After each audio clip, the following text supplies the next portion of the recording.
السلام علیکم ناظرین، KBN کے ہیڈ لائنز میں آپ کا خیر مقدم ہے۔ میں ہوں نیہا خان۔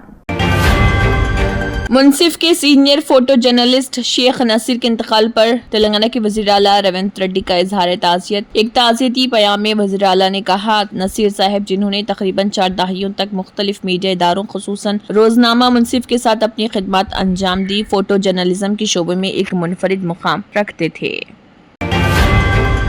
مجلسی یاقوت پورہ کے رکن اسمبلی جعفر حسین معراج نے کرما گوڑہ ڈویژن کے تحت مسقطی گراؤنڈ میں GHMC کے زیر اہتمام صفائی کرنے والوں کو کٹس کی تقسیم کے پروگرام میں کی شرکت۔ اس موقع پر انہوں نے کہا، ملک کی صفائی کرنے والوں کی محنت اور لگن کو سراہتے ہیں جو ہمارے شہر کو صاف ستھرا رکھنے میں اہم کردار ادا کرتے ہیں۔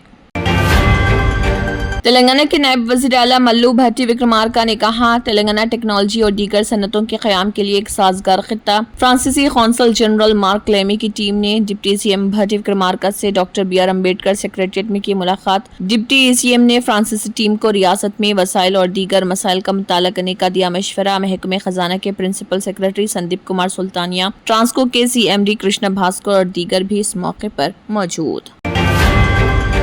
انجنیلو، جنہوں نے سکندرآباد سرکل GHMC کے نئے ڈپٹی کمشنر کا عہدہ سنبھالا، گریٹر حیدرآباد سٹی کی ڈپٹی میئر متیسری لتا شوبھن ریڈی سے کی ملاقات۔ اس موقع پر ڈپٹی میئر نے ان کے لیے نیک خواہشات کا کیا اظہار۔ انہوں نے سکندرآباد سرکل کے اندر زیر التواء ترقیاتی کاموں اور عوام کو درپیش اہم مسائل کے حل پر بھی ان سے کیا تبادلہ خیال۔ سنگاریڈی ضلع کلکٹر پرونیا نے کہا، طلباء کو معیاری تعلیم فراہم کی جانی چاہیے۔ کلکٹر نے گوتم نگر پرائمری اسکول اور آنگن واڑی اسکول کا کیا معائنہ۔ ضلع کلکٹر پرونیا نے کہا، سرکاری اسکول میں قابل اساتذہ ہیں اور وہ طلباء کو اہم تعلیم فراہم کرنے کے لیے تیار۔ کلکٹر نے پٹن چیرو میں گوتم نگر پرائمری اسکول اور آنگن واڑی اسکول کا اچانک معائنہ کیا۔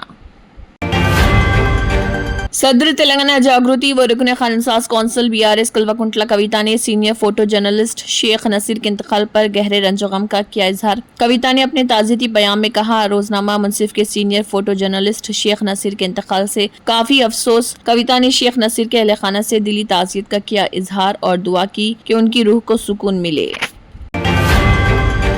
پسماندہ طبقات کو مکمل حقوق دلانے تک تلنگانہ جاگرتی کی جدوجہد کا عزم۔ خواتین کو مساوی نمائندگی کے ساتھ 25,000 BCs کو عوامی نمائندے بنانا ہمارا منشا و مقصد۔ مواقع اور انصاف کے لیے تحفظات میں اضافے کے ساتھ ساتھ سب کیٹیگری بھی اہمیت کی حامل۔ 42% ریزرویشن کے لیے آئینی ترمیم ناگزیر۔ گورنر ریاستی کابینہ کی سفارش کو فوری منظوری دے۔ کسی بھی قسم کی ناانصافی کی صورت میں قانونی اور عوامی سطح پر آواز اٹھانے کا اظہار۔ فیس کے 8,000 کروڑ روپے بقایا جات جلد از جلد جاری کیے جائیں۔ UPF لیڈرز اور مختلف BC تنظیموں کے نمائندوں کے اجلاس سے کویتا کا خطاب۔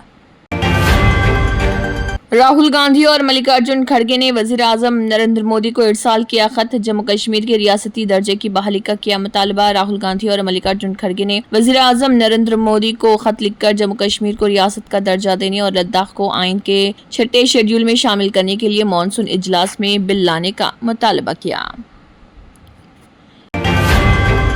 Speciality hospital national award winner doctor Mir Jawad Zar Khan, German trained senior orthopedic surgeon and director, ماہر ڈاکٹرز ڈاکٹر واصف اعظم اور doctor Bharavi Chanduri, senior cardiologist اور دیگر ڈاکٹرز نمایاں خدمات انجام دے رہے ہیں۔ Robotic surgery, advance cath lab, MRI، operation theatre, ICU، 2D ultrasound جیسی سہولیات سے آراستہ کارپوریٹ لیول ہاسپٹل۔ واجبی فیس میں ہر مرض سے شفا یابی کے لیے German trained super specialty hospital Attapur. اگر آپ نے ہمارے چینل کو ابھی تک سبسکرائب نہیں کیا ہے تو یہاں پر ریڈ کلر کا سبسکرائب بٹن دکھ رہا ہے، اسے کلک کریں اور ہمارے چینل کو سبسکرائب کیجیے اور ساتھ ہی ساتھ بیل آئیکن کو بھی کلک کیجیے، جس سے آپ کو تازہ اپڈیٹ ملتی رہے۔